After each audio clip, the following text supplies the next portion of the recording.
Well, good morning, families, and welcome back to another day of Family Daily Devotions in lockdown. Well, over this week, we have been looking at the next part in Exodus where God has given these laws, these rules to his people. And he has given these laws and rules to his people to help them to know how to love him and love others. You see, in the first part of Exodus, we have how God has saved and rescued his people. And the second half is about how they respond to this, how they respond as God's people. Well, today as we read the next part of Exodus from chapter 24, we're going to see how the Israelite nation, God's people, agree with what God has given them to do, with what God has given them to do to live as his people. Well, why don't we open up to Exodus chapter 24 now together. So it says this. So Moses told the people all the Lord's words and laws for living. Then all the people answered out loud together. They said, "We will do all the things that the Lord has said." So Moses wrote down all the words of the Lord, and he got up early the next morning. He built an altar near the bottom of the mountain, and he set up 12 stones, one stone for each of the 12 tribes of Israel. Then Moses sent young Israelite men to offer whole burnt offerings. They also sacrificed young bulls as fellowship offerings to the Lord. Moses took the blood of these animals and he put half of it in the bowls, and the other half he sprinkled on the blood on the altar. Then Moses took the book with the agreements written in it.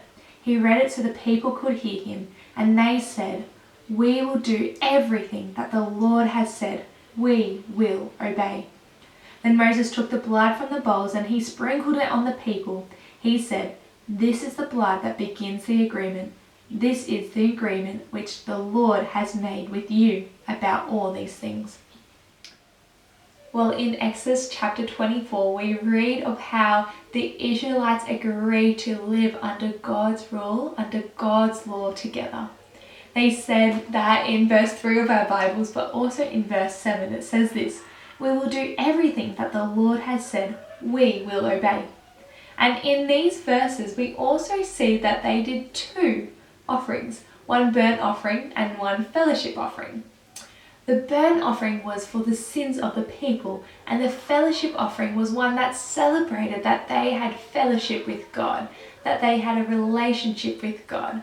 And what happens next with the blood seems a little bit strange and pretty gross, I must say, but it is in this sprinkling of the blood on the people that showed that they had fellowship with God, that the relationship they had with God was confirmed.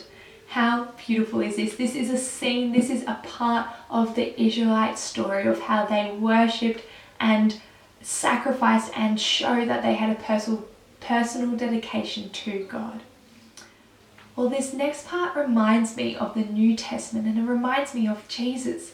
I don't know about you parents, but it reminds me of 1 Peter that we have been reading at church together, how Jesus' blood was sprinkled for us. And it was in Jesus' blood, him dying on the cross for us, that we can have fellowship with God, and that we do have fellowship with God through Jesus. So I'm going to pray now as we finish up, and then I would love you guys to join us on Family Church later on today as well. Let me pray. Kind Heavenly Father, we thank you so much that we get to read your word together every morning, and that we get to see how the Old Testament links up to the New Testament and how it points us to Jesus. Thank you that it is through his precious blood that was spilled on the cross that we have fellowship with you. We have a relationship with you. Let us celebrate in this today. Amen. See you guys soon.